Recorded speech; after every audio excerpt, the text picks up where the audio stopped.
All right. So let us conclude. Revise करिए थोड़ू. Right. So till now, what you have learned about is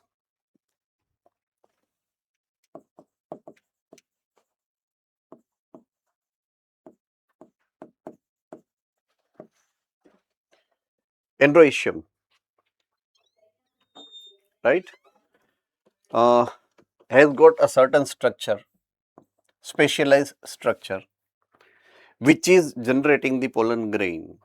Now the name of the structure is anther.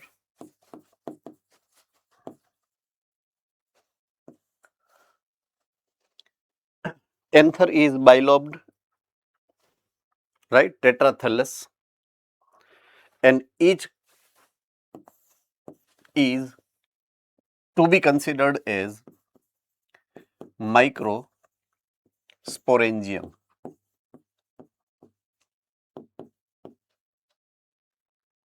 To be considered as microsporangium when it is unripe or undifferentiated. When it is getting differentiated, it is turning out to be pollen sac, right? It is the pollen sac. Now the cells of microsporangia, they are sporogenous tissue.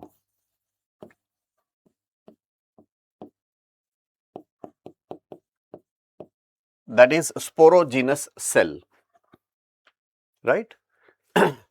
That cells are to be addressed as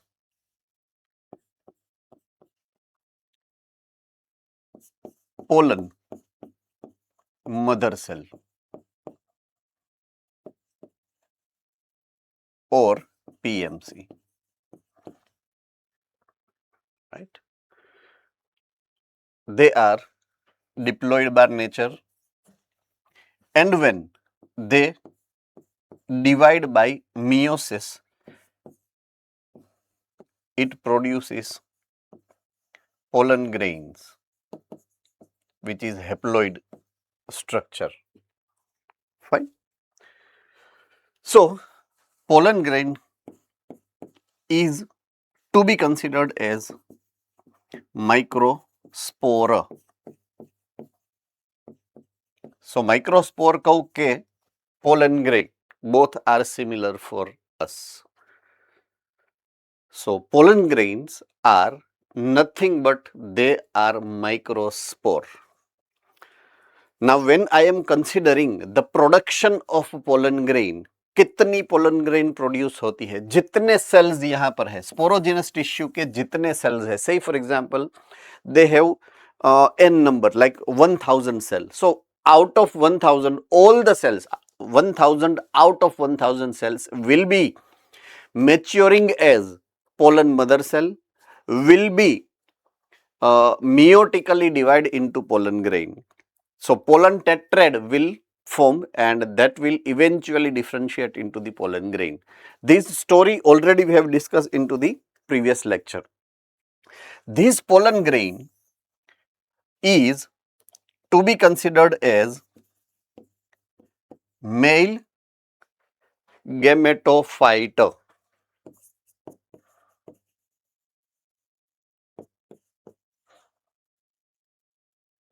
It is male gametophyte. Why? Because this structure is going to produce male gamete later on. That's why it is called male gametophytic structure. So we were discussing about these pollen grain structure. So into the last lecture, what we have studied is Valsad Center, yes. Sir आपने अभी वाली slide में वो PMC में 222 लिखी sorry अभी जो आपने स्लाइड ली थी उसमें आपने पीएमसी में 22 लिखा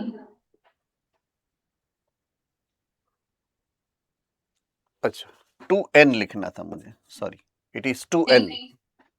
Alright. Fine. So overall 60% of the angiosperm is releasing the pollen grain into 2-cell stage, and rest of the 40% of the angiosperm are releasing the pollen grain into the 3-cell stage. So who amongst you is remembering this structure, 2-cell stage, 2-cell stage and 3-cell stage? किसी को याद है तो hand raise करके बता सकता है. What is this 2-cell stage and what is this 3-cell stage?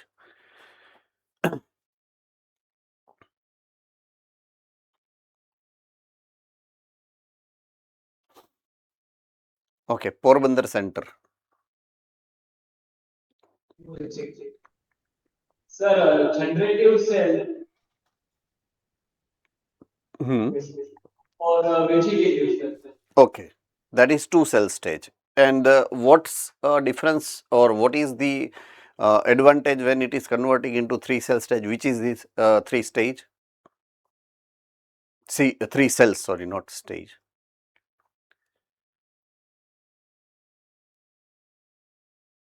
Valsad. Sir, in the remaining species, the generative cell divides mitotically To produce what?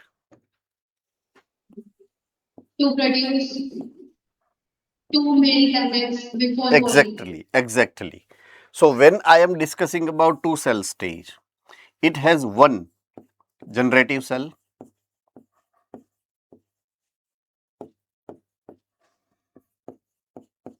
and one vegetative cell.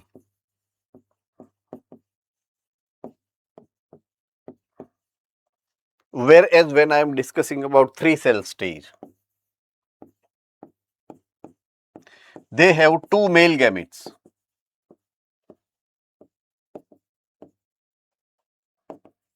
and one vegetative cell. That's how you are supposed to remember it, right? So 60% of angiosperms are releasing this stage and 40% of the angiosperms are releasing the pollen grain at a 3-cell stage, that is this stage. I hope I am very clear with this now. All right.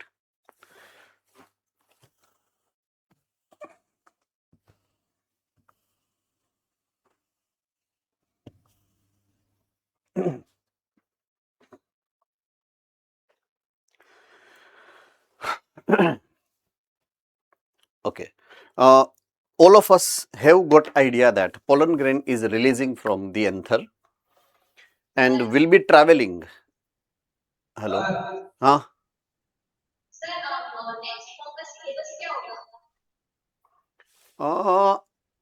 पहुंच गया होगा शायद.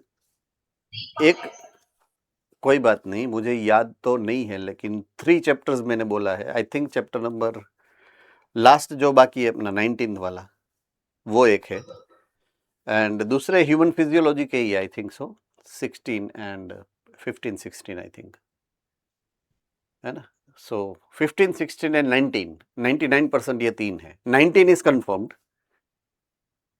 15 16 के बारे में मुझे थोड़ा सा डिलेमा है, भूल गया. Means you know all of a sudden आपने पूछ लिया, मुझे याद नहीं है. कल मैंने दिया भी है लेकिन भूल गया हूं मैं, बट यही है शायद. फाइन. ओके. पोलन ग्रेन जो शेड ऑफ होगी, शेड ऑफ होने के बाद उसको ट्रैवल करना है to the other flower, right. Stigma के ऊपर उसको ट्रांसफर होना है फॉर द फर्दर प्रोसेस. ये तो हम सबको पता ही है. तो ट्रैवल करके स्टिग्मा के ऊपर जब वो लगने वाली है, एस्टैब्लिश होने वाली है, उसके बाद की इवेंट क्या होगी, किसी को पता है? वो क्यों ट्रांसफर होती है? What is the purpose? What is the aim of the pollen grain to get established on the female reproductive parts? Yes, Porbandar. Sir female gamete के अंदर डेवलपमेंट होगा, इसीलिए फर्टिलाइजेशन के पर्पस के लिए मेल गेमिट चाहिए.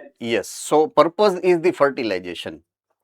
Okay, fertilization अगर उसको करना है पोलन ग्रेन को अगर फर्टिलाइजेशन करना है तो पोलन ग्रेन तो कर नहीं सकती है, तो पहला तो वो मेल गैमेट प्रोड्यूस करेगा। दूसरा, वो ये काम तभी कर सकता है जब वो जिंदा हो, लिविंग कंडीशन में हो। It has to be remain into a live condition. अगर वो सेल एक जगह से दूसरी जगह ट्रांसफर हो रहा है तो उसको एनवायरमेंटल फैक्टर की असर होने वाली है।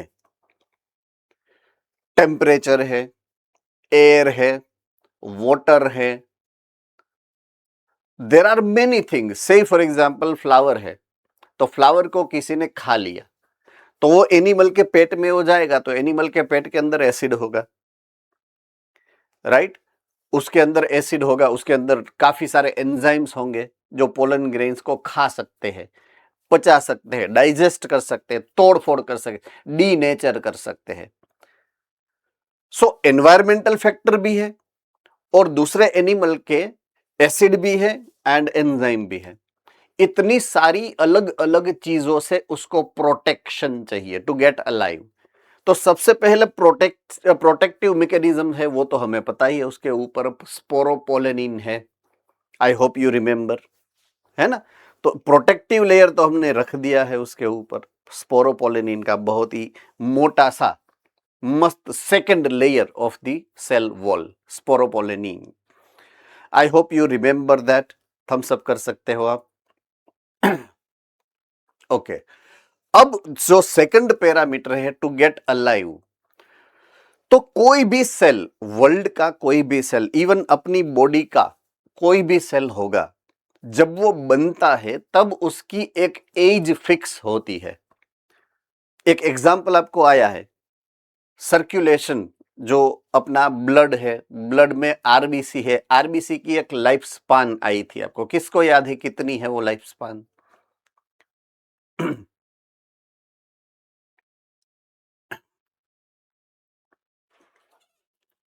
आरबीसी की लाइफ स्पान, ओके। 3-4 सेंटर है जिसको पता है, बाकी के सेंटर को पता नहीं है। ओके, पालनपुर सूरत।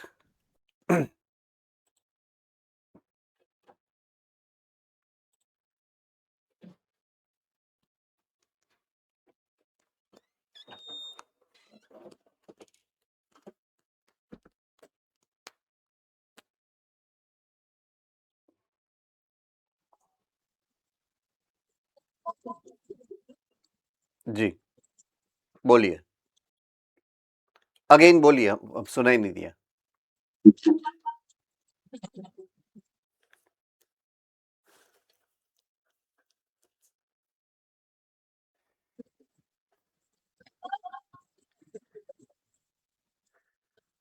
ए, ए, ए,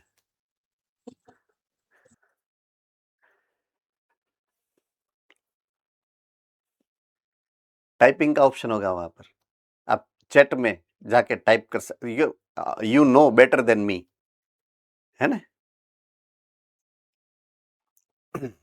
लेकिन आंसर मुझे भी माउस लेने आना पड़ेगा। यस, चलिए चैट, आई होप आपने किया होगा या कर रहे होंगे। Yes, 120 days, good, right answer, fine. So it is 120 days, okay. So वैसे हर एक सेल का एक पर्टिकुलर लाइफ स्पान होना है, तो पोलन ग्रेन भी लिविंग सेल है, उसका भी एक लाइफ स्पान होता है। तो उस जो लाइफ स्पान है उसके लिए हम वर्ड यूज करेंगे वायबिलिटी। क्या यूज करेंगे वर्ड? वायबिलिटी। तो अपने को ये वायबिलिटी से मतलब है, वायबिलिटी। ये वायबिलिटी वर्ड पहले भी आया है, हमने चैप्टर नंबर 5 में डिस्कशन में लिया था जब हमने बात की थी सीड्स के बारे में, राइट? सीड्स, उसकी वायबिलिटी होती है कुछ महीनों तक, कुछ सालों तक वो प्रिजर्व स्टेट में, इनएक्टिव स्टेट में, डोरमेंसी में जिंदा रह सकते हैं, तब हमने बात की थी वायबिलिटी। वायबिलिटी वर्ड अगेन हमारे पास दूसरी बार आया है। ये वायबिलिटी है किसकी? पोलन ग्रेन की। पोलन ग्रेन भी ऐसा ही है, वो अनफेवरेबल कंडीशन के लिए प्रिपेयर्ड है। उसके ऊपर स्पोरोपोलन इनका एक टफ लेयर आ चुका है and it can withstand all the extreme situations. तो viability is one of the important feature. Viability मतलब उसका जिंदा रहना। तो अगर वो जिंदा है एंड वो पोलन ग्रेन रिलीज होके अगर स्टिग्मा के ऊपर गिरती है तो ही काम का है। वायबिलिटी खत्म हो गई, उसके बाद वो स्टिग्मा के ऊपर गिरती है तो फर्टिलाइजेशन नहीं कर पाएगी because it is dead cell then. तो वो एक यहां पर डिस्कशन में लिया हुआ मुद्दा है। So the shed pollen grain have to land on the stigma before they lose the viability. जब जिंदा है तब तक ही उसको ट्रांसफर हो जाना है। So the viability period of the pollen grain is also variable. अलग अलग टाइप के प्लांट के अंदर अलग अलग पीरियड है वायबिलिटी का, राइट। एग्जाम्पल दिया गया है यहां पर कि viability of pollen grain of some cereals, cereals का मतलब होता है अपनी टीवी सीरियल्स नहीं, ये सीरियल्स खाने के सीरियल्स की बात हो रही है। That is grains like rice है, व्हीट है, एटसेट्रा। तो उसकी जो वायबिलिटी है वो 30 सेकेंड्स की ही है, right. But some members of Leguminosae family, Rosaceae family, Solanaceae family, they have viability up to certain months. So कुछ की डेज में, मिनट्स में होती है और किसी के मंथ्स में होती है, राइट। अब ये कैसे डिसाइड होगा? डिसिसिव फैक्टर्स क्या है? दो है।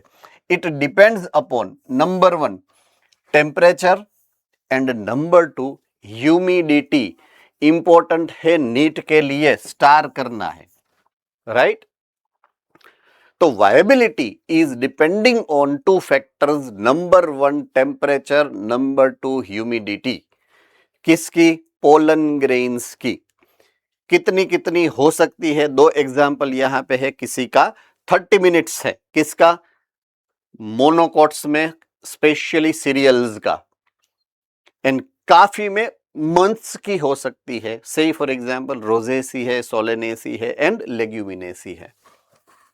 तो डाइकोट्स एंड मोनोकॉट्स, मोनोकॉट्स कम होती है 30 मिनट्स, डाइकोट ज्यादा होती है मंथ्स। ऐसे याद रखना है आपको। फाइन, इसमें किसी को कोई प्रॉब्लम है मैंने जो समझाया उसमें? All right, so I am moving ahead. Okay, economic importance of pollen grains. Pollen grains, उसमें वेजिटेटिव सेल के कैरेक्टरिस्टिक फीचर को आप अगर एट ए ग्लांस देखो फटाफट, तो उसमें लिखा है उसके अंदर न्यूट्रिशन स्टोर्ड हुआ है। वहां पे उसने न्यूट्रिशन को स्टोर करके रखा है। तो हमें जैसे ही पता चलता है कि ये तो न्यूट्रिशन वाला मामला है तो हम उसको खा सकते हैं, राइट। तो okay, there are many species naturally they are eating them, वो उसका फूड ही है। से फॉर एग्जांपल हनी बी, किस किस ने नाम सुना है हनी बी का? है ना। तो हनी बी का फूड ही पोलन ग्रेन है। हनी बी का फूड ही पोलन ग्रेन्स है। फाइन, तो उसके अंदर वो डाइजेशन करने के लिए एंजाइम्स भी बनते हैं। क्यों? क्योंकि उसका फूड है। हमारे एंजाइम उसको डाइजेस्ट नहीं कर पाएंगे। क्यों? क्योंकि हमारा फूड पोलन ग्रेन नहीं है। बट वो न्यूट्रिशन से रिच है, वो तो हमें पता है। तो हमने क्या कर दिया पता है? पोलन ग्रेन को कलेक्ट कर लिया। कलेक्ट करने के बाद हमने उसके ऊपर केमिकल प्रोसेस किया। केमिकल प्रोसेस किया तो हमने क्या किया कि उसके ऊपर का जो स्पोरोपोलेनिन है उसको डीनेचर कर दिया, थिन कर दिया, डाइजेस्टेबल कर दिया इन शॉर्ट। और उसमें से हमने 2 चीज बनाई, एक ऐसी दवाई पिल्स और दूसरा उसका लिक्विड बनाया। दोनों फॉर्मेट में बनाया हमने। क्यों? किसके लिए बनाया? यहां पर लिखा है these are rich in nutrient, pollen tablets are used as a food supplement.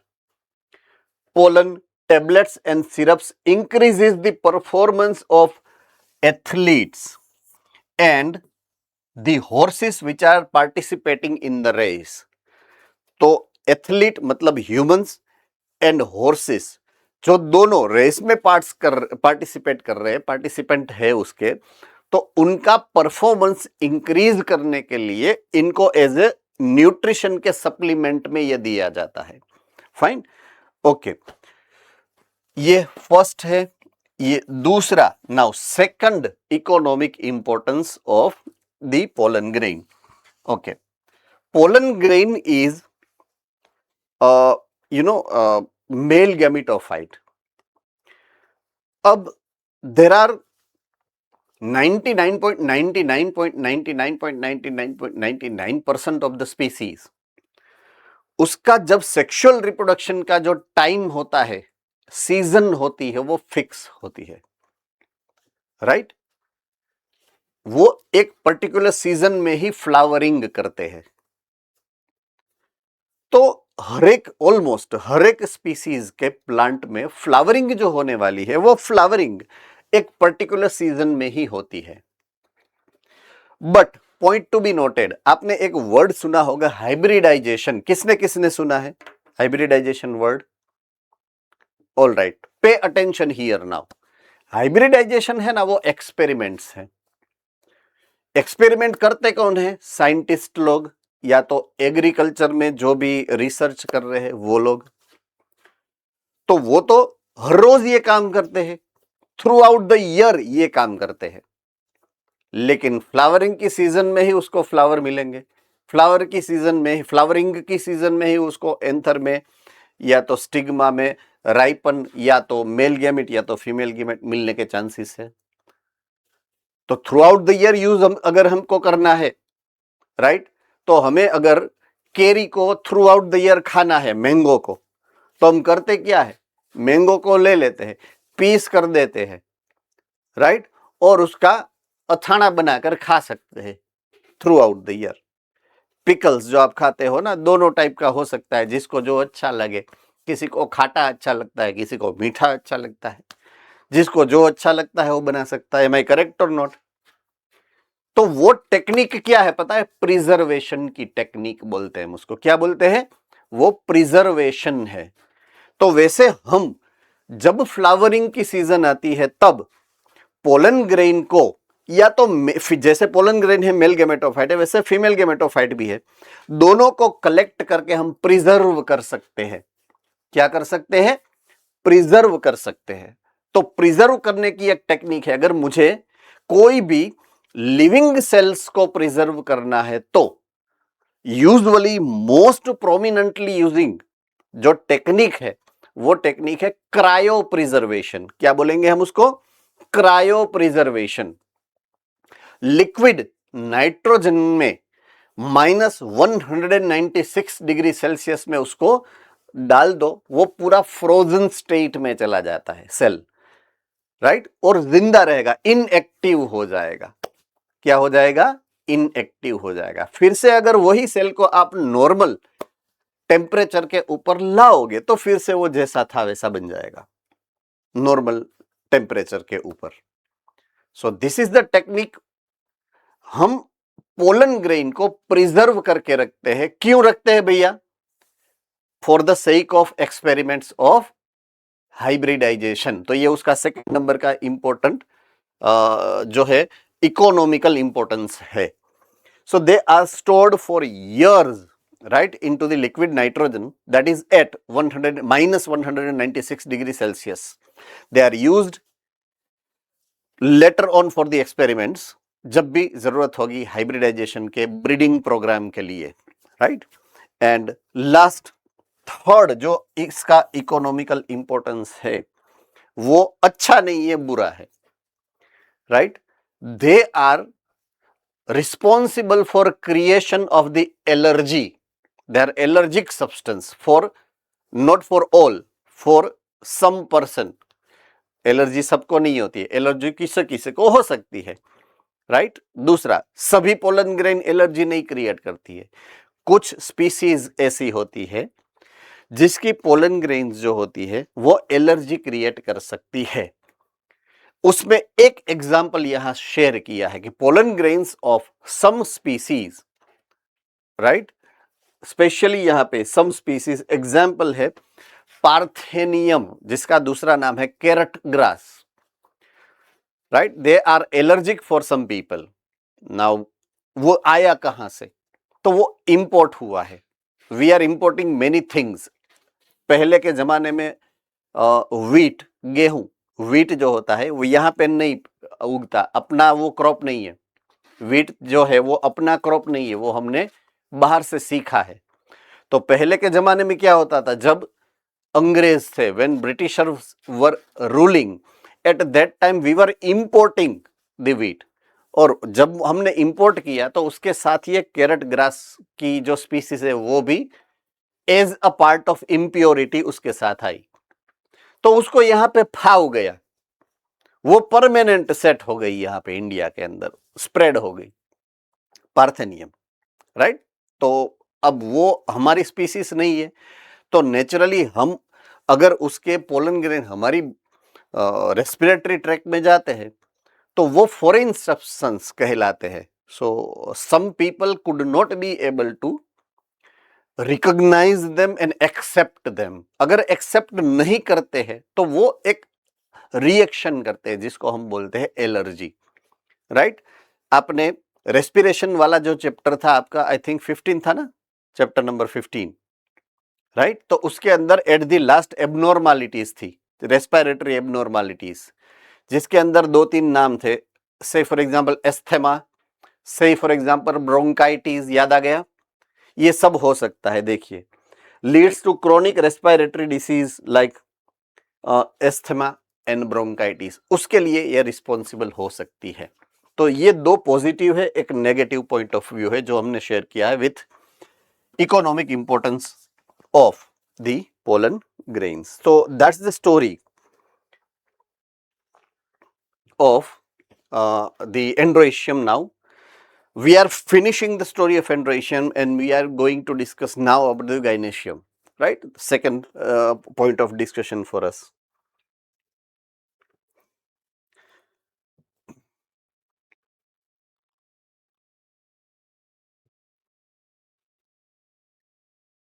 Androecium के अंदर अगर किसी को कोई डाउट है तो you can raise the doubt. आप पूछ सकते हो अगर आपके दिमाग में कोई क्वेश्चन घूम रहा है.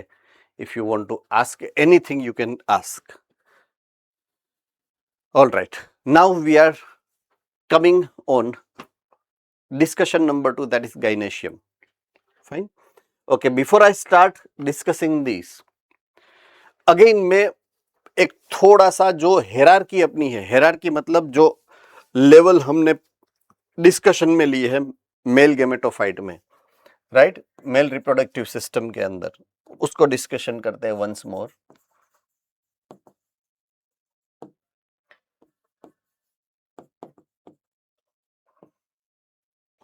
तो सबसे पहले मेल रिप्रोडक्टिव पार्ट का वर्ल का नाम क्या है? एंड्रोइशियम, राइट.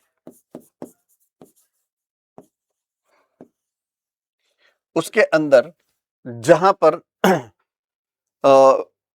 पोलन ग्रेन या तो मेल गैमेटोफाइट को क्रिएट होना है उसका नाम है anther,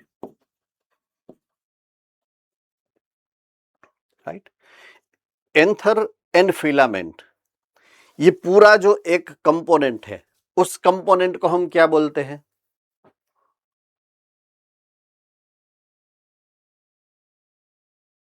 Valsad centre. स्टेमन. Good, it is a stamen, right. अब वही चीज को मैं कंपेयर करता जा रहा हूं फीमेल रिप्रोडक्टिव ट्रैक्ट के साथ.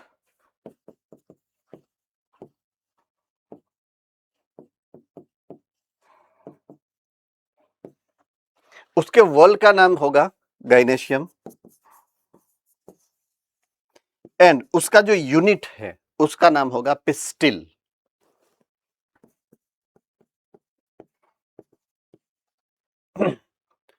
तो सबसे पहले हम चैप्टर नंबर 6 में हमने जो पढ़ा है वो कंपार्टमेंट को फिर से रिवाइज कर रहे हैं. एक्चुअली कोई भी पिस्टिल है, पिस्टिल के 3 कंपोनेंट है. पिस्टिल का ऊपर का जो पार्ट है उसको हम बोलेंगे स्टिग्मा, उसके बाद जो ट्यूब होगी उसको हम बोलेंगे पोलन ट्यूब, और उसके बेस में जो बड़ा सा फूला हुआ पार्ट है उसको हम बोलेंगे ओवेरी. सो ये पिस्टिल है, पिस्टिल के अंदर है ओवरी, जिसमें फीमेल गेमेटोफाइट बनने वाला है। एंथर के अंदर मेल गेमेटोफाइट बना था, ओवरी के अंदर फीमेल गेमेटोफाइट को बनना है। एंथर के अंदर था माइक्रो स्पोरेंजिया, राइट, जिसको हमने बोला था पोलन सेक। तो यहां पे ओवरी के अंदर होने वाले हैं, पता है किसको, नाम किसी को पता है ओवरी के अंदर क्या होने वाला है? Ahmedabad centre, yes, mega sporangia. उसका नाम कुछ हो सकता है, किसी को याद ध्यान में हो, या तो ग्वेस करना चाहेगा कोई? वलसाड,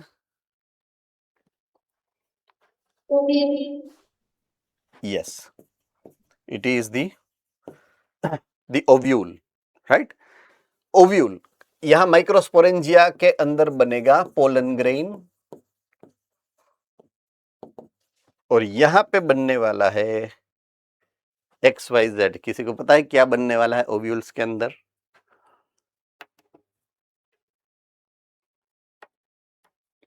यस, जामनगर,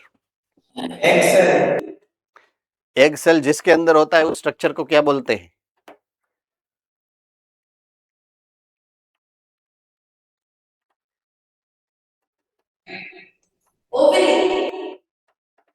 ओवरी के अंदर ओव्यूल, ओव्यूल के अंदर डैश, जिसके अंदर होगा ओवा। Ahmedabad, good, very good, embryo sac.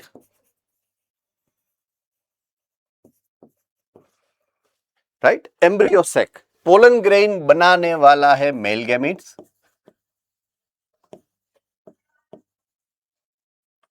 जो होगा 2, और एम्ब्रियो सेक में बनने वाला है फीमेल गैमीट,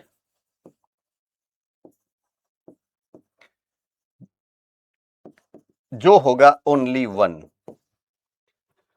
तो ये होमोलॉगी है, दोनों को हमने कंपेयर किया है, स्ट्रक्चर्स को, किसमें क्या बनता है। Very very very very very important for you to get remembered. Yes, तो ये दोनों की होमोलॉगी को मैंने आपके सामने रखा है, जो आपको लिखना है अभी। होप आप लिख ही रहे हो, मैं देख रहा हूं, सो कोई चिंता नहीं है मुझे, बट फटाफट आपको लिखना है इसको। ये बहुत ही हेल्पफुल रहेगा आपको एट दी एंड, जब आप रीड कर रहे हो, प्रिपरेशन कर रहे हो टेस्ट के लिए, तब अगर करते हो तो।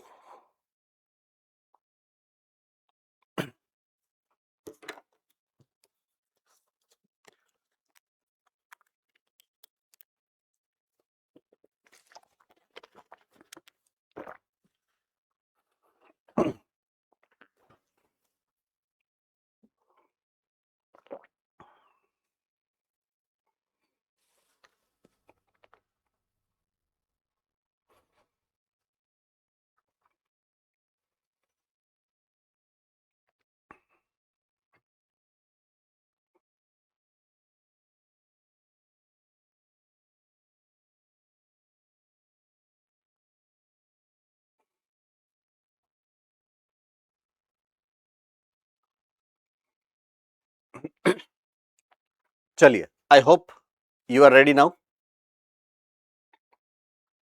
All right, good. So now we shall proceed with the structure of gynoecium. Okay, gynoecium जो है फीमेल रिप्रोडक्टिव पार्ट है, 4th वर्ल है फ्लावर का, सेंटर में होता है, right? So it is a female reproductive part. It may be containing only single pistil or it may have more than one pistil. Right? अगर मेरे background में देखो तो डायग्राम्स है, सो यहां पर जो डायग्राम है उसमें सिंगल पिस्टिल है, राइट? तो उसको हम बोलेंगे मोनोकार्पिलरी स्ट्रक्चर. क्या बोलेंगे? Monocarpellary structure. बट अगर एक से ज्यादा है, मोर देन वन पिस्टिल है, तो इट इज कॉल्ड मल्टी कार्पिलरी।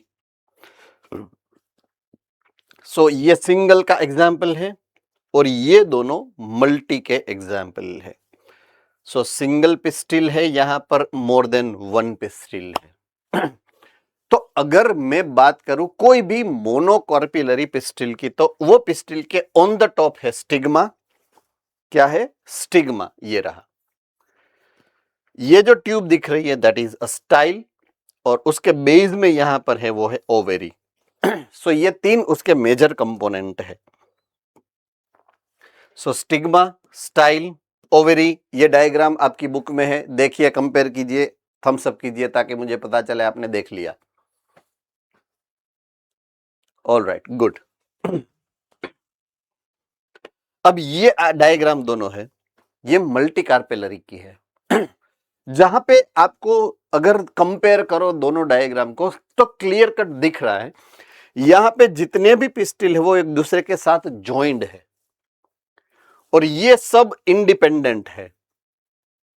तो अगर वो एक दूसरे के साथ ज्वाइंट है या फ्री है, right, it they are either syncarpous और एपोकार्पस। सिंकार्पस का मतलब है ज्वाइंट हुई, तो ये सेकंड नंबर की है ना ये डायग्राम, यहां पर देखिए, ये सिंकार्पस है और यहां पे सब जो है वो अलग अलग है, ये अलग है, ये अलग है, ये अलग है। सो अलग है वो ये रहा apocarpous, they are free. Syncarpous, they are fused together. तो ये एक इंपॉर्टेंट थिंग है, पैरामीटर है, पॉइंट ऑफ व्यू है, जिसको आपको माइंड में रखना है। IMP इंपॉर्टेंट है, राइट। इसमें से MCQ मस्त फॉर्म हो सकता है, कंफ्यूजन कर सके इतना मस्त। फाइन, इसमें किसी को कोई डाउट नहीं है? आई होप है तो हैंड रेज करके पूछ सकते हो, otherwise I am moving forward. All right, चलिए, मैंने पिस्टिल के 3 पार्ट आपको समझाए। नंबर 1 उसका नाम है स्टिग्मा, नंबर 2 उसका नाम है स्टाइल, और है ओवेरी। तो स्टिग्मा ऐसा पार्ट है जहां पे पोलन ग्रेन जो बाहर से आने वाली है वो एस्टैब्लिश होगी, राइट। स्टाइल ऐसा पार्ट है, पोलन ग्रेन जो आई है उसमें से जो पोलन ट्यूब बनेगी, वो पोलन ट्यूब स्टाइल के थ्रू अंदर जाएगी। कहां पर जाएगी? ओवरी तक जाएगी। ओके, ओवरी क्या है? वो नीचे का बेजल जो बल्ज हुआ, बड़ा हुआ, फूला हुआ पार्ट है वो, जिसके अंदर ओव्यूल्स यानी कि फीमेल गैमेटोफाइटिक स्ट्रक्चर्स प्रेजेंट है, तो वो है ओवरी। तो ऐसे 3 कंपोनेंट है कोई भी पिस्टिल के। चलो, इसमें किसी को कोई डाउट है तो आप पूछ सकते हो। मैं जाता हूं 1 मोर स्टेप अहेड। ऑल राइट, अब जाते हैं इनसाइड दी ओवरी। ओवरी के अंदर के स्ट्रक्चर को हमें देखना है, राइट। तो मैं आपको पहले डायग्राम करके समझाता हूं। से फॉर एग्जांपल ये है स्टिग्मा, ये है स्टाइल और ये है ओवरी, राइट। तो ओवरी, इसको मैं एनलार्ज करके आपके सामने रखने की ट्राई करता हूं। से फॉर एग्जांपल ये है ओवरी,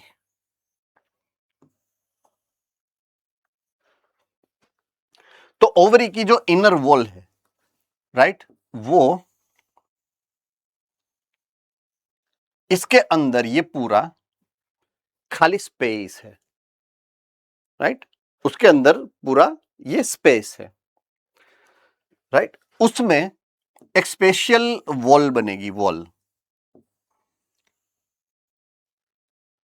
ये वॉल ऐसी वॉल है जिसके ऊपर ओव्यूल को एस्टैब्लिश होना है। ओव्यूल इसके ऊपर चोंटने वाले हैं, राइट। तो चलिए चोंटाड़ते हैं ओव्यूल्स को।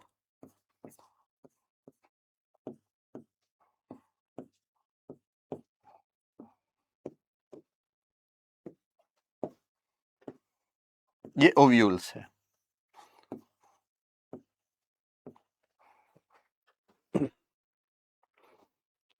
रेडी? समझ में आ गई बात? यस और नो? ओके, तो ये पूरा स्ट्रक्चर ओवेरी है,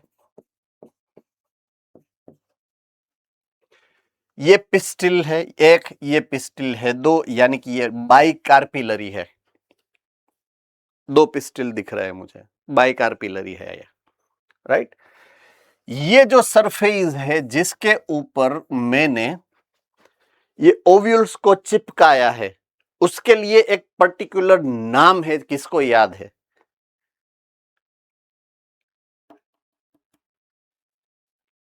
एक सेंटर को ही पता है, भुज सेंटर में से शायद पीछे से हैंड रेज हुआ है, Bhuj centre, B, yes, Bhuj centre.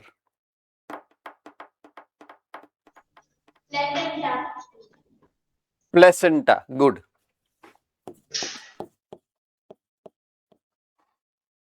So it is called placenta. ये सरफेस जिसके ऊपर ओव्यूल्स एस्टैब्लिश होंगे, उस सरफेस को हम बोलेंगे प्लेसेंटा। हमने प्लेसेंटेशन 5 टाइप के, जिसके बारे में हमने चैप्टर नंबर 5 के अंदर डिस्कशन किया है, प्लेसेंटेशन के बारे में। तो एक बार नजर फेर लेना, टाइम अगर मिले आपको।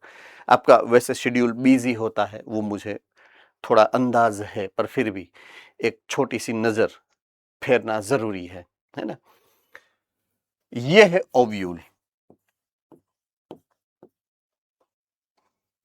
और ये जिसको मैं बोल रहा हूं जो स्पेस है, उसको मैं बोलूंगा कैविटी, मींस इनर स्पेस।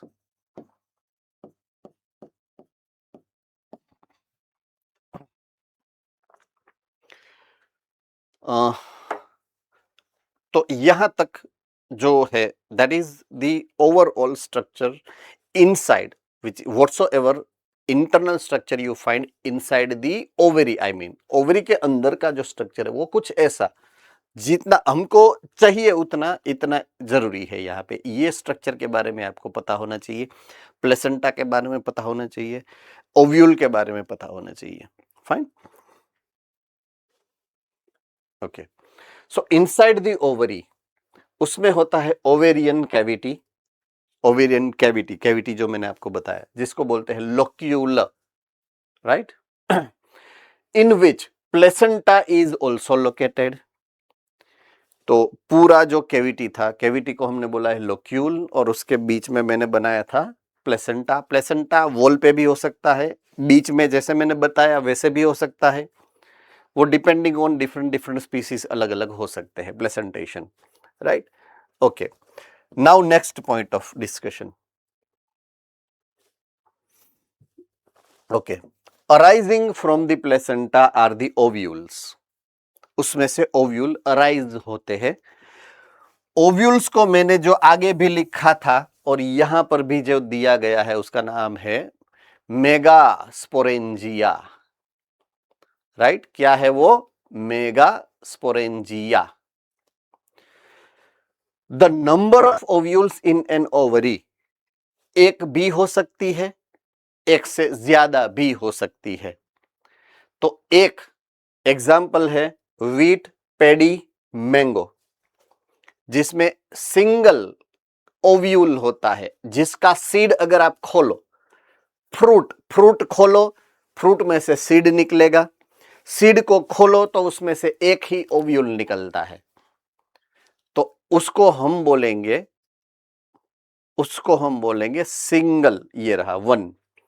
तो ओव्यूल इन दी ओवरी में भी 1 और एक से ज्यादा भी हो सकता है। से फॉर एग्जाम्पल, मैंने ऐसा फ्रूट कोई काटा, पपैया, जिसके अंदर सीड का ढगला निकलने वाला है, राइट? फिर दूसरा वाटरमेलन, जिसको मैंने काटा तो उसके अंदर से वो जो भावते नहीं है वो बीज इतने सारे निकलते हैं।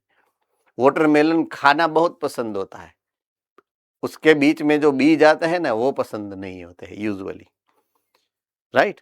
सो orchid B, many ovules they are carrying. So these are the things which are associated with the internal structure of the ovary. तो ओवरी के इंटरनल स्ट्रक्चर के लिए आपको तीन चीजों को याद रखना है। एक उसकी कैविटी दैट इज लोक्यूल, दूसरा उसका प्लेसेंटेशन एंड तीसरा होता है उसका ओव्यूल। ये तीन चीज होती है ओवरी के अंदर। चलिए, इसमें किसी को कोई डाउट है तो आप पूछ सकते हो। हम ओव्यूल्स तक पहुंचे हैं, ओव्यूल्स तक। अब हम इंटरनल स्ट्रक्चर ऑफ ओव्यूल्स के अंदर घुसने वाले हैं।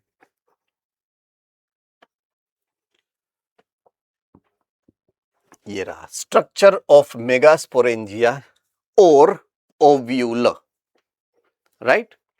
चलिए, तो इसके आगे की जो डायग्राम है, यानी कि ये डायग्राम जो हमने सीखी समझी, अब ये स्ट्रक्चर जो है यहां पर, ये स्ट्रक्चर ओव्यूल का, अगर हम इसको एनलार्ज कर दें, राइट, एनलार्ज करें,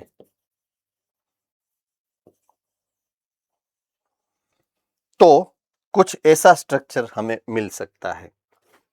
ये रहा, ये एनलार्ज की हुई सिंगल कार्पिलरी ओवरी है जिसके अंदर एक ही ओव्यूल है, तो एक ही सीड है। से फॉर एग्जांपल ये कैरी है, कैरी मैंगो, उसका गोटला आप खोलो तो उसमें से एक ही निकलता है ना सीड, तो ये समझो कि ये कैरी का गोटला है, राइट।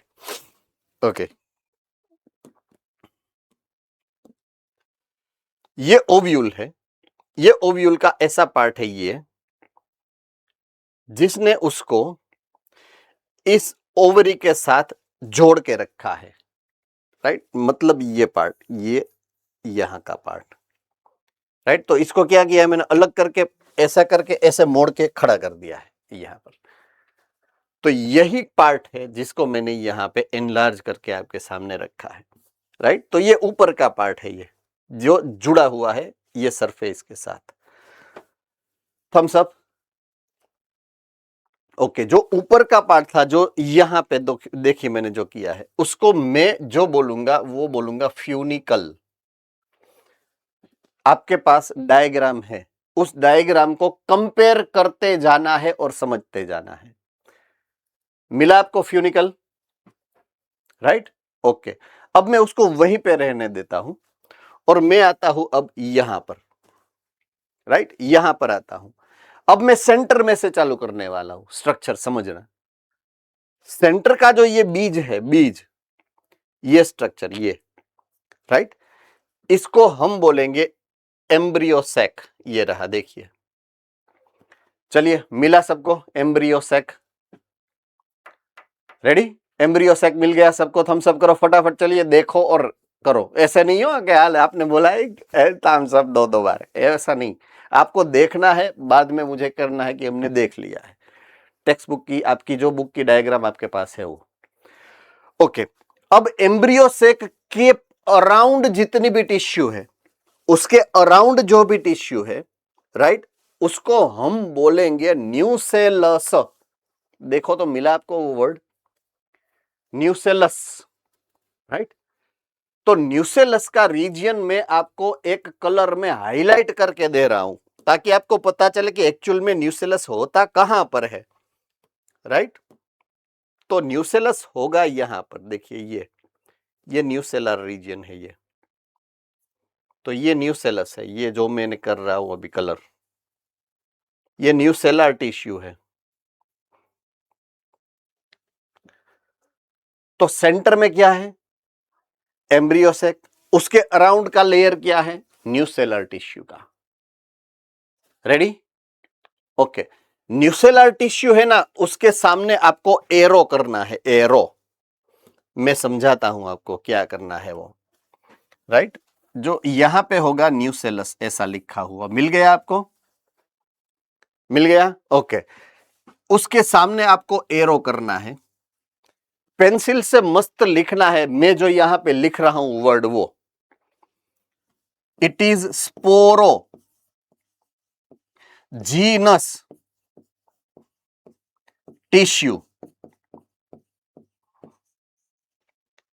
वो है स्पोरोजीनस टिश्यू।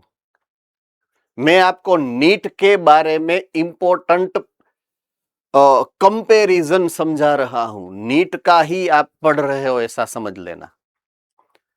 स्पोरोजीनस टिश्यू है, जिसके बारे में मैंने लिखा है न्यूसेलस। तो what is meaning of sporogenous tissue? Sporogenous tissue का मतलब क्या होता है, किसको पता है?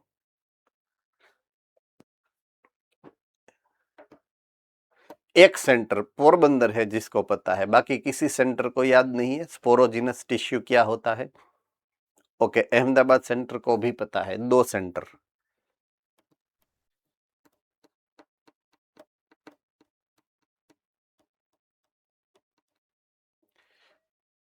बच्चों, आपको नाम के ऊपर से अंदाज लगाना आना चाहिए। जीनस का मतलब बनाने वाला, स्पोर का मतलब स्पोर।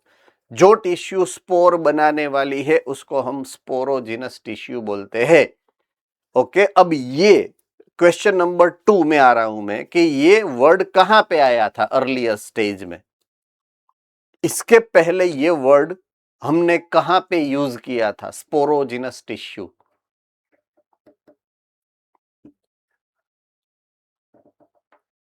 दो सेंटर को आंसर, 3 सेंटर को पता है। एक सेंटर है वलसाड, एक है पोरबंदर, एक है पालनपुर सूरत, एक है बड़ौदा, एक है मोडासा। वाह, इस बार थोड़ा थोड़ा बढ़ा है नंबर। जामनगर भी है लिस्ट में, ओके, अहमदाबाद भी है लिस्ट में, मोनार्क सूरत। आप चलिए आज मोनार्क सूरत आंसर देंगे।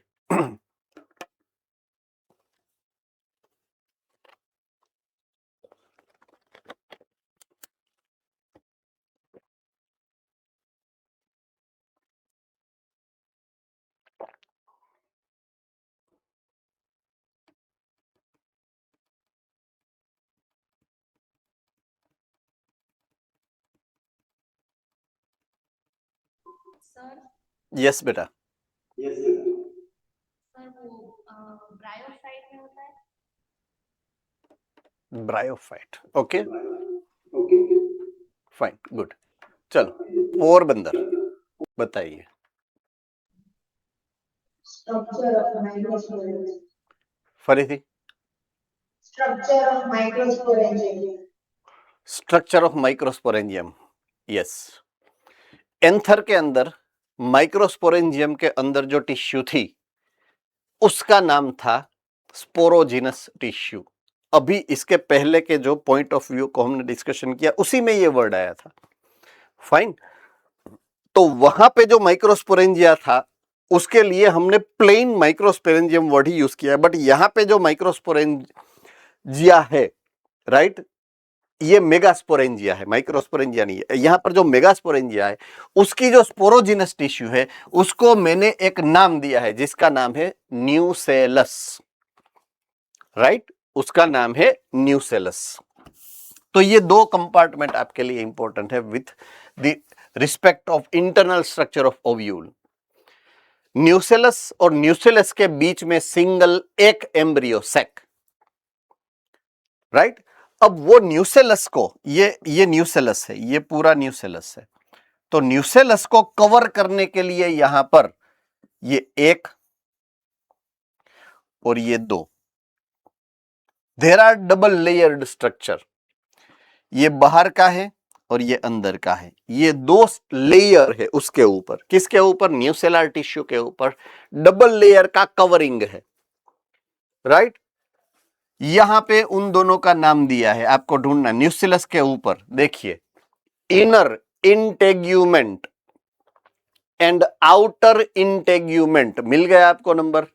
ये दोनों नाम देखिए तो, है ना? Okay good. सो ये दूसरा कुछ नहीं है, न्यूसेलस के ऊपर एक कवर इनर इंटेग्यूमेंट, उसके ऊपर दूसरा cover, that is outer integument.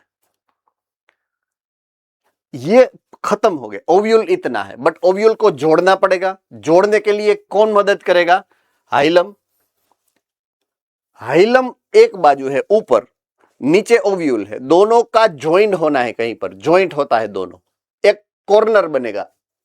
Joint जहां पे होता है वहां पे कॉर्नर, उस कॉर्नर को मैं बोलूंगा, सॉरी, फ्यूनिसेल। फ्यूनिकल जो था ना पहला अपने जो हमने बोला था, वो जो डंडे जैसा होता है ऊपर, ये था अपना फ्यूनिकल,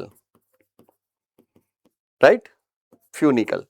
और ये अपना स्ट्रक्चर था ओव्यूल का। तो फ्यूनिकल और ओव्यूल का जो जॉइनिंग होता है वो यहां पर होता है, ये पार्ट।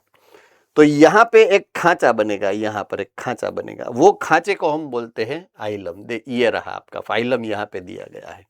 मैं इस सबको इरेज कर देता हूं ताकि आपको क्लियरली दिख सके। यहां पर आपको दिया गया होगा हाइलम, ये देखिए मिल गया आपको हाइलम। रेडी? तो हाइलम क्या है actually? Connection between funicle and ovule, उसका जो कनेक्टिंग जो पार्ट होता है उसको हम बोलेंगे hilum. So that is the external structure of the ovule. Ovule का जो स्ट्रक्चर है वो ऐसा है कुछ। सो स्ट्रक्चर ऑफ मेगास्पोरेंजियम यानी कि ओव्यूल के बारे में आपको यहां पे दिया गया है। सबसे पहले funicle. Ovule is attached to placenta by a stalk. Stalk मतलब वो जो डंडा होता है, स्टॉक, फ्यूनिकल बोलेंगे हम उसको। Junction between the body of ovule and funicle is called hilum. Each ovule has two protective layer, that is integument, outer integument, inner integument, right? Where hole, there is one hole which you can find here. देखिए यहां पर सबको देखना है diagram के अंदर।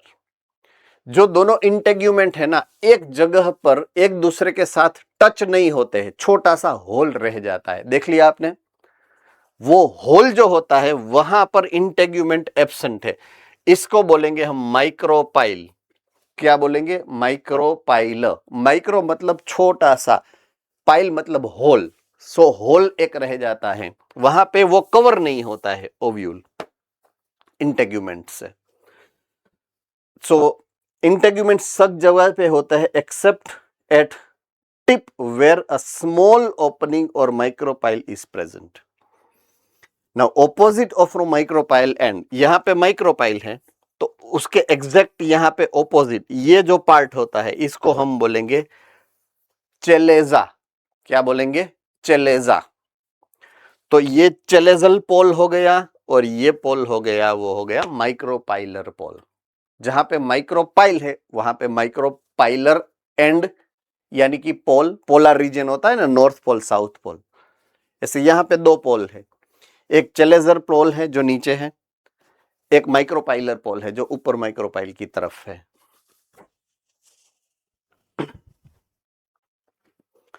Okay, इसमें किसी को ये स्ट्रक्चर आप एक बार फिर से आपकी बुक के अंदर चेक कर लीजिए, हर एक स्पेलिंग, उसका मतलब और वो पार्ट क्या है वो आपको पता है या नहीं है। अगर नहीं है तो हैंड रेज करके मुझे पूछिए, मैं एक्सप्लेन करूंगा वंस मोर।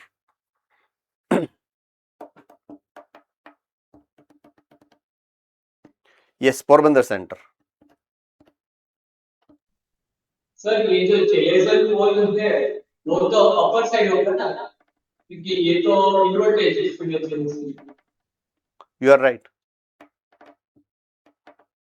इसको हमने देखो, अगर मैं सीधी डायग्राम देखूं तो ये आ गया, आप जिसके बारे में बात कर रहे हो चेलेजल पोल, तो सीधा दिख रहा है यहां पर, ये माइक्रोपाइलर है। बस इसको मैंने क्या किया है, इसको मैंने उल्टा करके रखा है, इसलिए ये उल्टा दिख रहा है, simple. So you are right with your point of view. चलिए, any other doubt, any other question? Fine. So yes, Baroda. Sir ये जो आउटर और इनर इंटेग्यूमेंट्स है ना, वो वाला फैसिलिटी। ओके,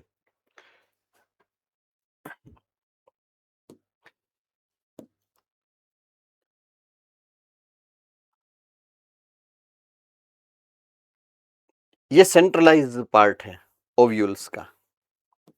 ओव्यूल्स का जो सेंटर है, ये टिश्यू को मैं बोलूंगा न्यूसेलस, राइट? क्या बोलूंगा मैं?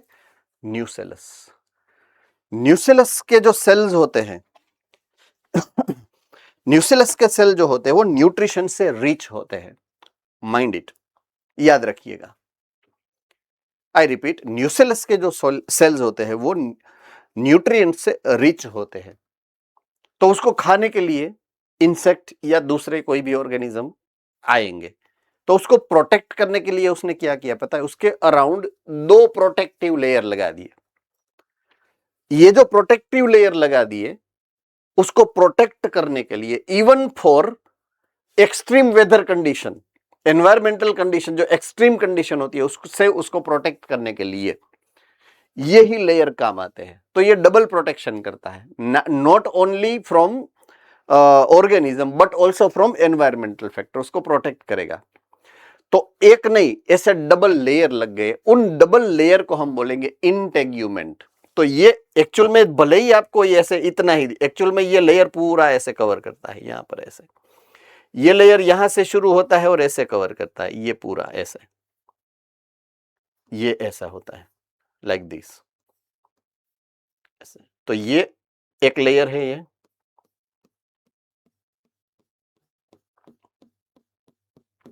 और इसके अंदर ये दूसरा लेयर है, ये ऐसे होता है एक्चुअल में। I hope you are very clear about this now. हाँ, यहां पर ऊपर एक होल रखा गया है, इंटेंशनली रखा गया है। अगर ये होल नहीं होता तो उसको ऑक्सीजन नहीं मिल पाता। अंदर की टिश्यू को लाइव रखना है, लिविंग रखना है ना? तो उसके लिए उसको ऑक्सीजन मिलना जरूरी है। तो ऑक्सीजन वहीं से जाता है जहां पे जो होल रखा है। ओके, ये होल जब इसका कन्वर्जन होने वाला है, ये स्ट्रक्चर जो है ओव्यूल, जब फर्टिलाइजेशन हो जाने वाला है, फर्टिलाइजेशन के बाद ओव्यूल जो है वो सीड बनने वाला है। वो आपको पता है शायद कि फर्टिलाइजेशन के बाद ovule is going to be developed as a seed. किसको पता है? ओव्यूल में से सीड प्रोड्यूस होता है मैच्योर होने के बाद, फर्टिलाइजेशन होने के बाद। किसको याद है? ऐसा पूछ रहा हूं। ओके, तो सीड के ऊपर एक होल होता है, राइट? ताकि जब आप सीड को इम्प्लांट करो जमीन के अंदर और पानी आप जब देते हो तो वो पानी उस होल के थ्रू ही जाता है। वो यही होल है माइक्रोपाइल। तो सीड में भी वो काम आता है, same way oxygen and water की एंट्री, राइट? एंड यहां पर भी वो काम आता है ऑक्सीजन की एंट्री के लिए। So that's the role of micropyle here. Okay, any other doubts और क्वेश्चन? फाइन। तो न्यूसेलस के बारे में मैंने जो आपके सामने बात रखी थी वो यहां पे टेक्स्ट फॉर्मेट में आपके सामने रख रहा हूं। Enclosed with in the integument, मतलब दोनों इंटेग्यूमेंट को अगर आप खोल दो तो उसके अंदर जो टिश्यू मिलेगा वो टिश्यू को आप क्या बोलते हो? There is a mass of cell called nucellus. Its cell contains reserve food material. मैंने बोला था ना, वो न्यूट्रिशन रिच सेल है न्यूसेलस जो है वो। Fine, so it contains reserve food material, है ना? Okay, now inside the nucellus is embryo sac, और एम्ब्रियो सेक को मैंने बोला है फीमेल गेमेटोफाइट। हमने जो अभी मैंने कंपैरिजन आपको लिखवाया था थोड़ी देर पहले, राइट? तो एम्ब्रियो सेक जो होगा वो होगा फीमेल गेमेटोफाइट। एक चीज हमेशा याद रखनी है कि पूरे न्यूसेलर में एक ही एम्ब्रियो सेक बनेगा। याद रह जाएगा? यस और नो? ओके, एक एम्ब्रियो सेक के अंदर एक ही एग सेल बनेगा। दुल्हन एक ही बनेगी, दूल्हे दो बनाए हैं हमने, याद रहा? मेल गेमिट दो बनाए हैं, फीमेल गेमिट एक ही बनेगा, है ना? तो ये स्टोरी हम दूल्हा दुल्हन वाली नहीं, बट ये दो मेल गेमिट्स एंड एक फीमेल गेमिट वाली स्टोरी को हम आगे देखेंगे कि उसका इंपॉर्टेंस एक्चुअल में क्या है। Yes, Porbandar centre. सर वो प्लांट की जब जिम्नोस्पर्म में से 3 बीज जनरेट होते हैं, इसमें भी ऐसा है? यस यस, वही मैं आ रहा हूं अभी, बस आगे आगे वही, आगे आगे गोरख जागे, लाइक दैट, है ना? जैसे जैसे आगे बढ़ते जाएंगे वो स्टोरी आपको रिपीट होती हुई मालूम होगी डेफिनेटली, है ना? So it is the same, yes you are right, it is the same thing, है ना? सो एक एम्ब्रियो सेक बनता है और एक एम्ब्रियो सेक के अंदर एक ही एग सेल बनता है।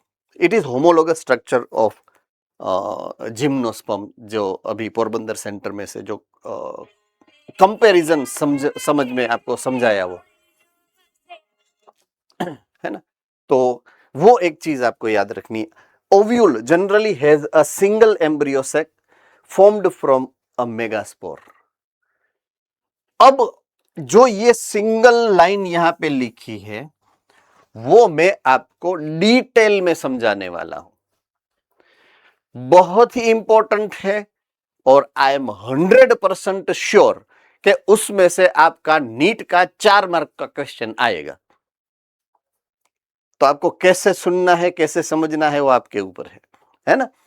तो ओव्यूल के अंदर हमारे पास जो न्यूसेलस है, राइट, उस न्यूसेलस की स्टोरी से मैं आगे बढ़ने जा रहा हूं, राइट। हमारे पास है ओवेरी, से फॉर एग्जांपल ओवेरी के अंदर मेरे पास है ओव्यूल्स, और कोई ओव्यूल है उसके अंदर का जो टिश्यू का कंपोनेंट था, उस टिश्यू के कंपोनेंट को मैंने बोला है न्यूसेलस। न्यूसेलस के जो सेल है वो डिप्लॉइड है, 2n, उसकी प्लॉइडी 2n है। यहां तक किसी को कोई प्रॉब्लम है समझने में? Okay, good. अभी आपको एकदम आराम से टेंशन को साइड में रख कर सुनना है, राइट। न्यूसेलस का मतलब है स्पोरोजिनस टिश्यू।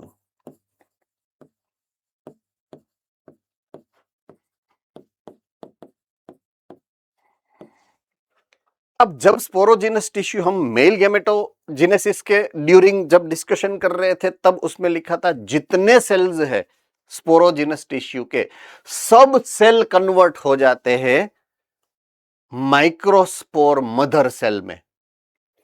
तो माइक्रोस्पोर मदर सेल वहां पे बनता है, यहां पे बनेगा मेगास्पोर मदर सेल।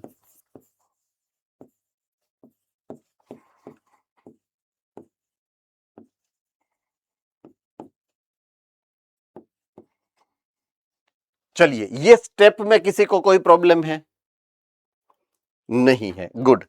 यहां पे होने वाला है डिफरेंशिएशन।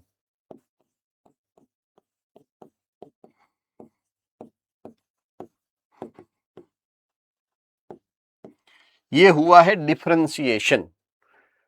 से फॉर एग्जाम्पल यहां पे अगर 1000 सेल है, हम एक आंकड़ा निकालते हैं, अगर ये 1000 सेल है, राइट, तो बनेंगे 1000 मेगास्पोर मदर सेल। ऐसा नहीं होने वाला है, राइट। ओनली एक ही सेल बनेगा, एक सेल। जितने भी है उसमें से एक ही सेल डिफरेंशिएट होके मेगास्पोर मदर सेल बनेगा। ये अगर हम फीमेल गैमेटोजेनेसिस पढ़ रहे हैं तो हर एक जगह पे सिंगल सिंगल सिंगल सिंगल 1 1 1 ही आएगा, कहीं पे मल्टीपल होता ही नहीं है। ये रूल लागू पड़ जाएगा उसमें। तो जो भी स्ट्रक्चर बनेगा, भले बने ही इतना, देखिए 1000 है, लेकिन उसमें से मॉडिफाई एक ही होगा। तो मेगास्पोर मदर सेल बनेगा ओनली 1 सेल, राइट, और उसकी प्लॉइडी भी 2n रहने वाली है। अब कोई भी अगर मदर सेल हो, देखिए वहां पे हमने पोलन मदर सेल ऐसा लिखा था, पीएमसी था वो। यहां पे मेगास्पोर मदर सेल, जिसको मैं बोलूंगा एमएमसी, ये बना है मेगास्पोर मदर सेल, एमएमसी। कोई भी मदर सेल है वो, ये मेगास्पोर मदर सेल है तो बनाएगा मेगास्पोर नाउ,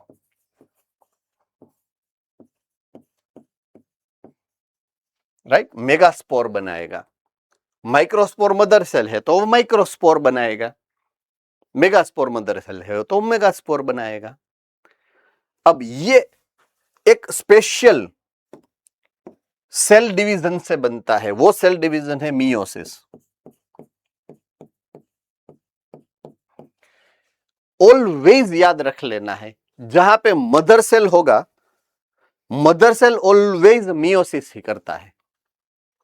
वो माइक्रोस्पोर मदर सेल हो या मेगास्पोर मदर सेल हो, वो जब डिवाइड होता है ना तो वो ऑलवेज मियोसिस ही करेगा।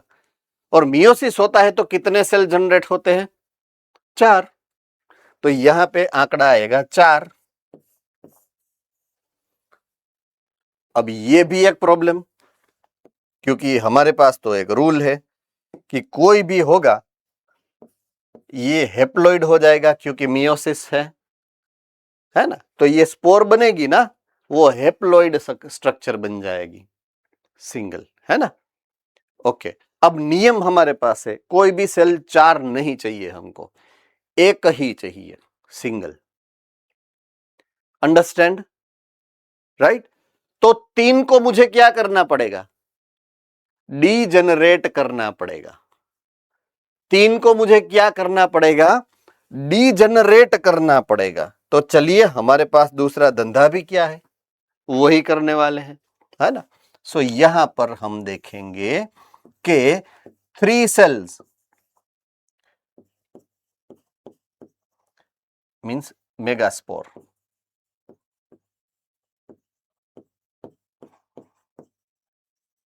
डीजेनरेट हो जाते हैं।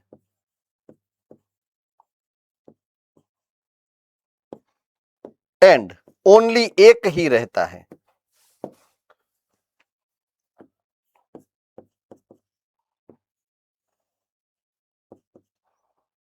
जिसको बोलेंगे हम एक्टिव मेगास्पोर, जो हेप्लॉइड रहेगा। रेडी? 4 में से एक एक्टिव रहा, 3 को हमने डीनेचर कर दिया है, डिग्रेड कर दिया है।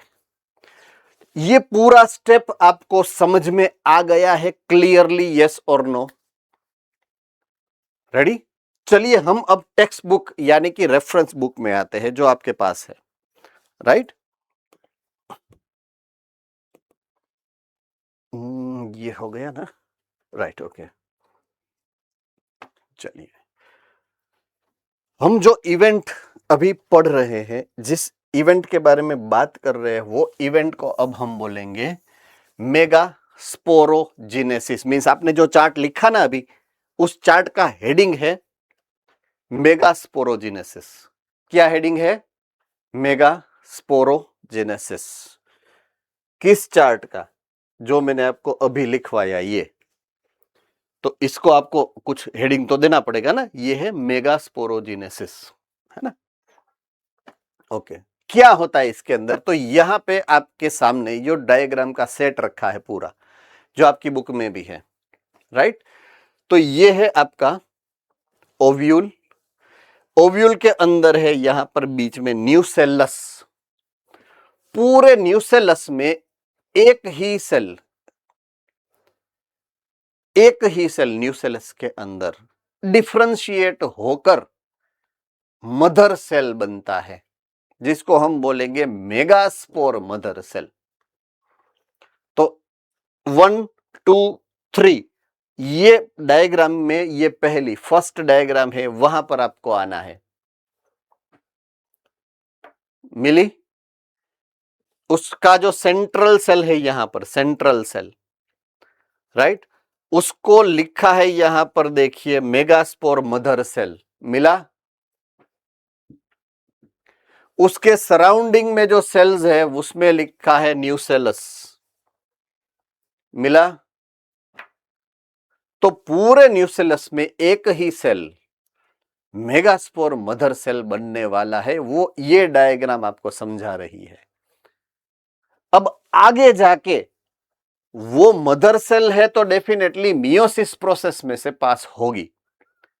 मियोसिस प्रोसेस का रूल है मियोसिस 1, मियोसिस 2। मियोसिस 1 होता है तो एक सेल में से 2 सेल होते हैं, और मियोसिस 2 होता है तो 2 में से 4 सेल होते हैं। Am I very correct? Yes और नो? ओके, सो ये जो सेल है बीच में, ये megaspore mother cell, meiosis 1 and 2 cell है। देखिए मिल गया आपको 2 सेल, राइट। तो उसके नीचे आपको क्या लिखना है? मियोसिस 1। उसके नीचे आपको क्या लिखना है, मियोसिस 1 के बाद का यह स्टेज है। रेडी? अब मियोसिस 2 होगा तो देखिए 2 में से 4 सेल आपके सामने रखे हैं, ये 1 2 3 4 4 सेल है आपके सामने। तो उसके नीचे आपको क्या लिखना है, मियोसिस 2, सिंपल। 4 सेल का जो स्टेज होता है, चारों चार एक दूसरे के साथ जुड़े हुए, जिसको हम बोलेंगे टेट्रेड। क्या बोला था हमने, टेट्राड बोला था, याद आ गया ना? पोलन ग्रेन में पोलन टेट्रेड बना था, सेम यहां पे टेट्रेड बना है, पर यह है मेगास्पोर टेट्रेड, वो था माइक्रोस्पोर टेट्रेड, ये हुआ है मेगास्पोर का टेट्रेड। तो इतना यहां पर लिखा हुआ है, देखिए, it is the formation of megaspore from megaspore mother cell. ये जो स्टोरी हमने अभी सीखी है, मेगास्पोर मदर सेल में से मेगास्पोर बनने की स्टोरी है। Ovule generally differentiate a single MMC in the micropylar reason of the nucellus. MMC बनता है एक, कहां पे, माइक्रोपाइल एंड के बाजू में बनता है वो, है ना? Okay, it is a large cell containing dense cytoplasm and prominent nucleus. देखिए यहां पे दिख ही रहा है आपको, एकदम जाड़ा पाडा मोटा मस्त सेल बना है वो, एंड बहुत बड़ा सा न्यूक्लियस है उसका, देखिए, है ना? MMC undergoes meiosis to produce 4 megaspore. So 4 cells they are generating. So they have produced 4 megaspore, that is called tetrad, है ना? So megaspore tetrad have been formed, ये रहा। In majority of the flowering plant, 1 megaspore is functional, जिसको मैंने बोला था active megaspore, while the other 3 degenerate, 3 को हमने डीजनरेट कर दिया था, राइट? तो यहां पे अगर मैं पीछे जाऊं अपने वाले में, तो यहां पर ये है मेगास्पोर टेट्रेड। क्या है ये? मेगास्पोर का टेट्रेड बना था। टेट्रेड में से 3 डीजनरेट हो जाता है, एक एक्टिव रहता है।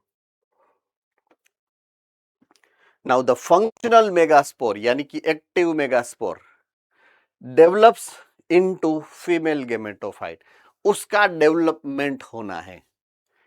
एक्टिव यानी कि फंक्शनल मेगास्पोर का डेवलपमेंट होना है। डेवलपमेंट का मतलब होता है डिफरेंशिएशन। डेवलपमेंट का क्या मतलब होता है? डिफरेंशिएशन होना है। किसमें डिफरेंशिएशन होना है? फीमेल गेमेटोफाइट में। So the embryo sac is female gametophyte, वो तो आपको पता ही है। तो अब हमें कौन सी स्टेप में जाना है? Formation of female gametophyte, that is embryo सेक। कहां से बनेगा? फंक्शनल गेमोस्पोर में से बनेगा, तो मेगास्पोर में से बनेगा। सो तो embryo sac formation from single megaspore is called monosporic development. वो डेवलपमेंट को हम बोलेंगे मोनोस्पोरिक डेवलपमेंट। क्या बोलेंगे? Monosporic development.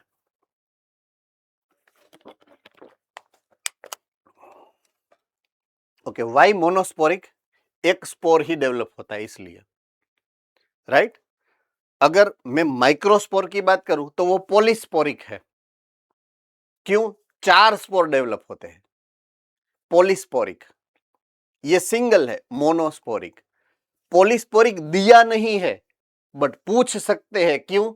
डिफरेंस है, वो आपकी बुद्धि क्षमता को टेस्ट करेंगे कि यहां पे अगर एक स्पोर बनता है तो मोनोस्पोरिक है, तो हमने माइक्रोस्पोर में तो 4 स्पोर का डेवलपमेंट समझा है, तो उसको टेट्रा या पॉली बोल सकते हैं। उतना आपको समझना आना चाहिए, बट मैं आपको समझा देता हूं, पॉलीस्पोरिक बोलते हैं उसको, है ना? तो डू रिमेंबर दिस वर्ड। तो चलिए एम्ब्रियो सेक बनाते हैं, उसमें अपना ही फायदा है डेफिनेटली, है ना? ओके, अब हमारे पास है एक सेल सिंगल, जिसका नाम है, एक सिंगल सेल है मेरे पास जिसका नाम है फंक्शनल यानी कि एक्टिव मेगास्पोर।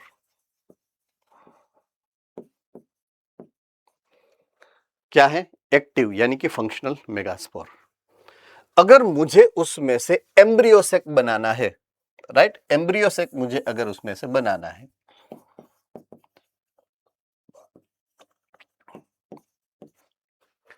तो इसके न्यूक्लियस को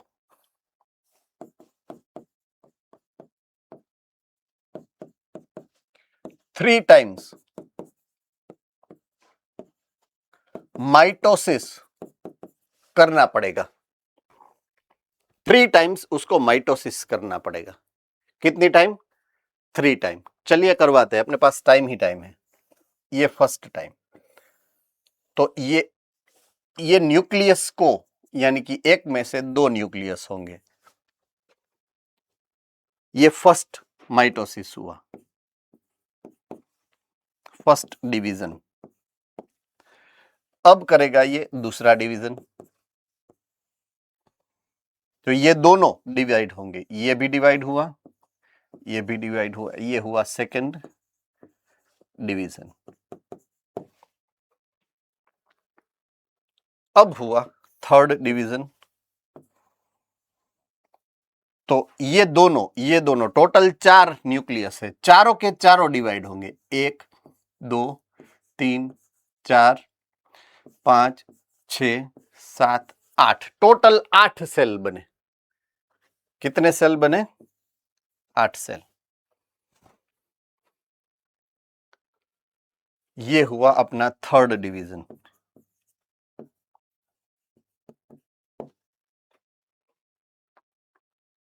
अब इसमें से ये बनेगा,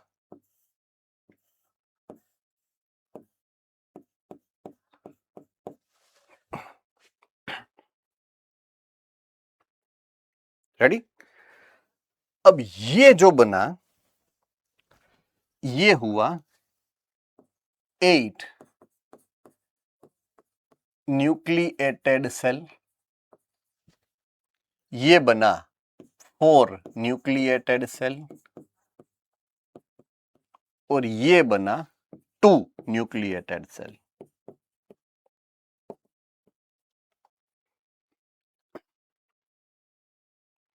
किसी को कोई डाउट है? नहीं है?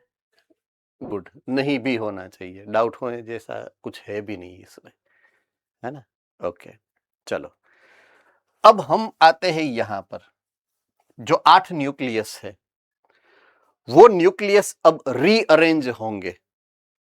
एक न्यूक्लियस यहां पे, एक यहां पे, एक यहां पे, तो 3 यहां पे चले गए, 3 यहां पे चले गए, 2 रह गए सेंटर में, एकले।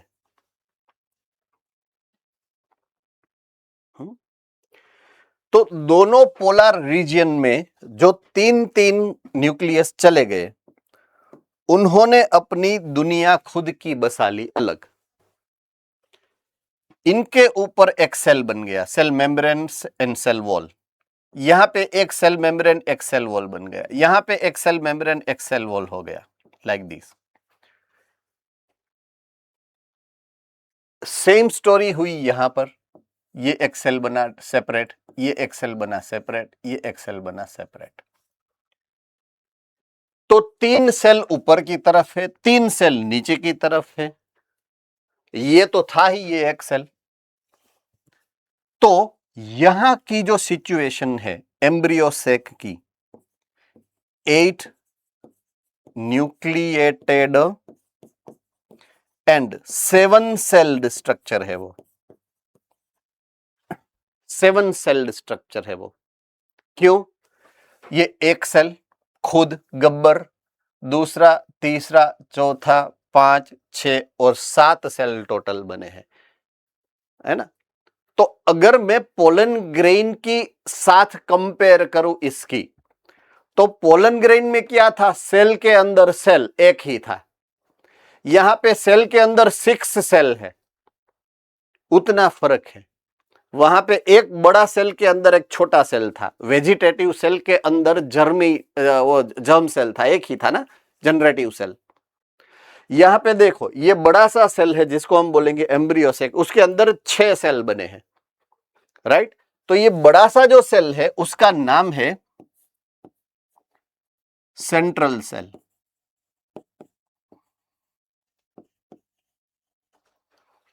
राइट, क्या है? Central cell. और उसका जो ये न्यूक्लियस बनेगा, न्यूक्लियस, ये है पोलर न्यूक्लियस।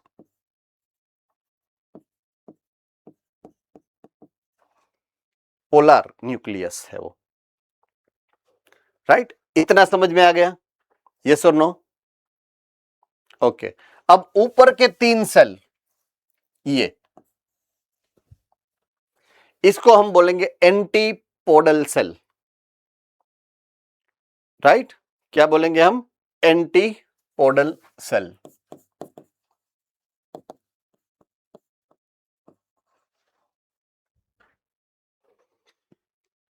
ये रहे, ये जो स्ट्रक्चर है आपका, आपकी बुक के अंदर होगा मैच्योर्ड स्ट्रक्चर। तो ऊपर होगा एंटीपोडल सेल, राइट, बीच का ये पोलर न्यूक्ली, ये होगा सेंट्रल सेल पूरा, है ना। तो इसी स्ट्रक्चर को मैं वहां पे आपको समझा रहा हूं, इस स्ट्रक्चर को। ये जो स्ट्रक्चर है ये होगा एग एपरेटस।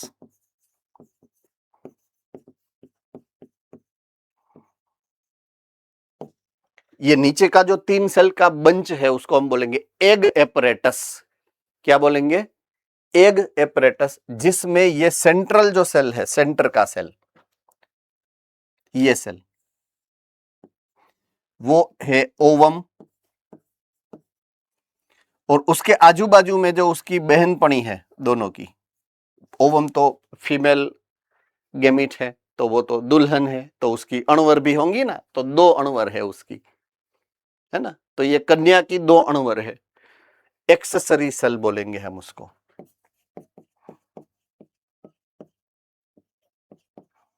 जो उसके हेल्प करने के लिए बनी है ना। एक्सेसरी का नाम यहां पर है सिनर्जिड्स। आपकी जो ये डायग्राम है उसमें नाम यहां पे दिया है सिनर्जिड्स। मिल गया है?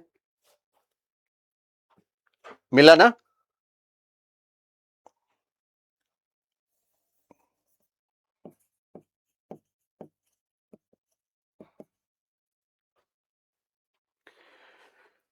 चलिए, ये स्ट्रक्चर जो बना अभी, ये इसको हम बोलेंगे एम्ब्रियोसेक का स्ट्रक्चर।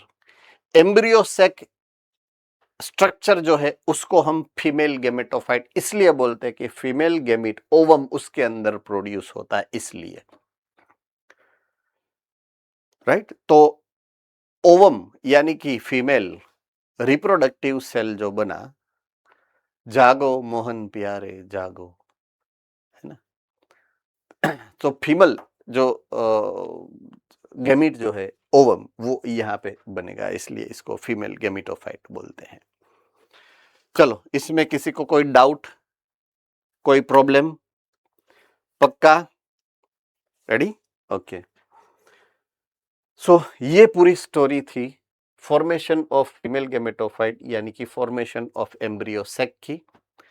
रिवाइज करूंगा नेक्स्ट लेक्चर में, पढ़ के आना है, पूछूंगा पूरा, है ना। चलिए, I'll see you later on to the next lecture and we will revise again the formation of embryo sac. Take care and have a nice day.